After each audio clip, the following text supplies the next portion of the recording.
കിടിലൻ ഡിസ്കൗണ്ട് ഓഫറുകളും mega exchange മേളയും. ഓഫറുകളുടെ വിസ്മയമൊരുക്കി quality super market opposite NIMS hospital, Wandoor and Pookkottumpadam. Karulayi palliative കെയറിന് കരുളായി പ്രവാസി സംഘം ജിദ്ദ ചാപ്റ്ററിന്റെ സഹായം. രോഗി പരിചരണത്തിനാവശ്യമായ ഒട്ടനവധി ഉപകരണങ്ങളാണ് ജിദ്ദ KPS പാലിയേറ്റീവ് കെയറിന് കൈമാറിയത്. കരുളായി പാലിയേറ്റീവ് കെയറിന് കീഴിൽ പരിചരണത്തിലേക്ക് എത്തുന്ന രോഗികളുടെ എണ്ണം അനുദിനം വർദ്ധിക്കുകയാണ്. നിലവിൽ 300-നടുത്ത് രോഗികളാണ് പരിചരണത്തിൽ കഴിയുന്നത്. എന്നാൽ ഇത്രയധികം രോഗികളെ പരിചരിക്കാനും മറ്റ് ചികിത്സാ കാര്യങ്ങൾക്കുമുള്ള ഉപകരണങ്ങളുടെ കുറവ് പലപ്പോഴും പ്രതിസന്ധിയാവാറുണ്ട്. ഒട്ടനേകം സുമനസ്സുകൾ ഇതിനോടകം പലവിധത്തിൽ നൽകുന്ന സഹായമാണ് പാലിയേറ്റീവിന്റെ പ്രവർത്തനം മുന്നോട്ടു പോകുന്നത്. ഉപകരണങ്ങളുടെ കുറവ് മൂലമുള്ള പ്രതിസന്ധി മനസ്സിലാക്കിയാണ് ഒരു BiPAP machine, 10 walker, 5 oxygen regulator, 5 surgical tray, ഓരോ വിധം പ്രഷർ നിർണയ ഡിജിറ്റൽ മെഷീനും ഗ്ലൂക്കോമീറ്ററും ഉൾപ്പെടെയുള്ള ഉപകരണങ്ങൾ KPS നൽകിയത്.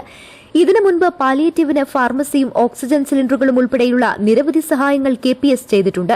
തുടർന്നും സഹായങ്ങൾ ഉണ്ടാവുമെന്ന് KPS പ്രതിനിധികൾ അറിയിച്ചു. നാടിനോടുള്ള കടപ്പാട് ഞങ്ങളുടെ പ്രവാസികൾ ഒരിക്കലും മറക്കില്ല.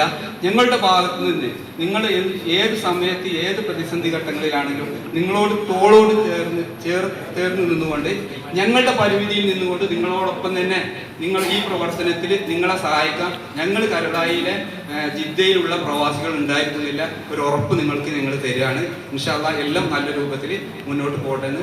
പാലിയേറ്റീവ് പ്രസിഡന്റ് അബ്ദുൽ നാസർ കക്കോടൻ അധ്യക്ഷനായി. ട്രഷറർ കബീർ മുണ്ടോടൻ, കരുളായി പ്രവാസി സംഘം president NK Abbas, secretary advocate Moyinkutty, അംഗങ്ങളായ സിറാസ് കൂടക്കര, സമീർ കുഞ്ഞു, അനസ്, അബ്രാർ, സഫീഖ്, അബ്ദുള്ള മുണ്ടോടൻ, TH ഷാനവാസ്, കോയ പത്തുതറ, M അഹമ്മദ് കുട്ടി, M റൺഷീദ്, കുഞ്ഞി മുഹമ്മദ്, V രഘുനാഥ്, CP സഫറലി, ഗ്രാമപഞ്ചായത്ത് അംഗങ്ങളായ CP മുഹമ്മദ് കുട്ടി, സലീം മുണ്ടോടൻ എന്നിവർ സംസാരിച്ചു. പാലിയേറ്റീവ് സെക്രട്ടറി J രാധാകൃഷ്ണൻ സ്വാഗതവും O അബ്ദുള്ള നന്ദിയും പറഞ്ഞു. News bureau, Karulai. സ്വന്തം ഹൈസ്പീഡ് ഇന്റർനെറ്റ്, നമ്മുടെ സ്വന്തം ഇന്റർനെറ്റ്.